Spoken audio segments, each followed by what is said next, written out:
Então, o objetivo agora é apresentar para vocês três dos primeiros filósofos.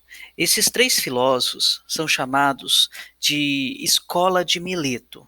Né? Mileto é uma cidade na costa da Turquia, né? Na época era conhecida como Jônia, tudo bem? E foi lá que surgiu o primeiro, aí os outros dois eles vão ser discípulos, né, sucessivos um do outro, ok? O primeiro filósofo foi exatamente o Tales de Mileto, tudo bem? Olha só, agora que eu vou abrir o PowerPoint que está ali projetado para vocês. É... A tese principal do Tales, ele é do século 5 a.C., é de que tudo é água. Pode parecer um pouco infantil afirmar que tudo seja água, né? Hoje a gente sabe que os materiais eles são extremamente complexos, com partículas elementares, mas a afirmação que tudo é água, a gente precisa compreender como sendo a primeira afirmação científica, ou seja, racional, de explicação sobre o cosmos, sobre o universo. Como que ele chega nessa conclusão? Qual que é o peso dessa afirmação? Vamos acompanhar aqui o pensamento. Uh, ele foi considerado então o primeiro filósofo, né? Alguns vão dizer que de certa forma a palavra filósofo foi primeiramente atribuído a ele por promover um afastamento da visão mitológica do mundo e buscar as causas primeiras ou a causa primeira única das coisas e fenômenos da natureza, com base exclusivamente na razão e observação da natureza. Então, ele não contou com o recurso da imaginação, ele não recorreu às narrativas da tradição. O que ele fez foi, a partir da observação da natureza, vamos buscar um princípio único que seja a origem dela, né? Um princípio único que a explique originalmente.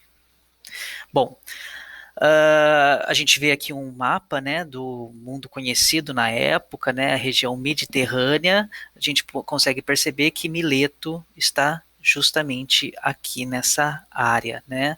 Aqui é onde hoje é hoje é a Turquia, né? Na época era conhecida como Jônia, e Mileto está justamente aqui. Bom, Tales de Mileto ele também pode ser considerado o primeiro empreendedor. Sem recorrer aos deuses, sem recorrer à mitologia, numa época em que talvez estivesse a escassez de chuvas e não tivesse na região tendo muita colheita de azeitonas, as prensas de azeitonas para fazer azeite estavam muito baratas. Ele se articulou racionalmente, né, e investiu um certo dinheiro para comprar as prensas, tomar posse das prensas de azeitona. E quando chegou o momento da chuva, né, que ele racionalmente preveu que a natureza é cíclica e vai chegar um momento de chuva onde vão colher bastante azeitonas e vão precisar das prensas para se fazer azeite, ele arrendou as prensas que ele havia comprado. E assim, sem fazer muito trabalho, né, sem trabalhar demais, sem fazer muito esforço, sem plantar um pé de azeitona, ele conseguiu ganhar muito dinheiro na época das colheitas de azeitona. Né? Isso é um empreendimento. Ele fez isso como? Se utilizando da razão. Está aí um exemplo, né, de um filósofo no século V a.C. que se usa a razão para ganhar a vida.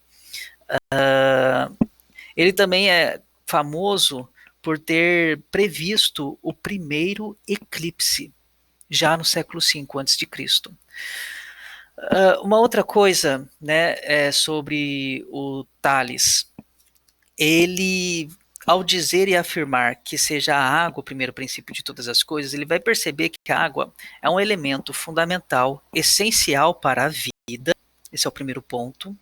Ela tem uma dinâmica interna relacionada com os ciclos físicos dela, e aí ele vai supor que esses ciclos físicos, estado gasoso, sólido, líquido, que é em si um certo tipo de movimento, vai proporcionar um movimento de todo o cosmos, de toda a física, porque o cosmos e a física é dinâmico, é movimento. Ele vai supor que este movimento do universo está relacionado com o movimento interno da água, né? Então esses são os motivos pelo qual ele vai julgar que a água é o elemento primordial de toda a natureza.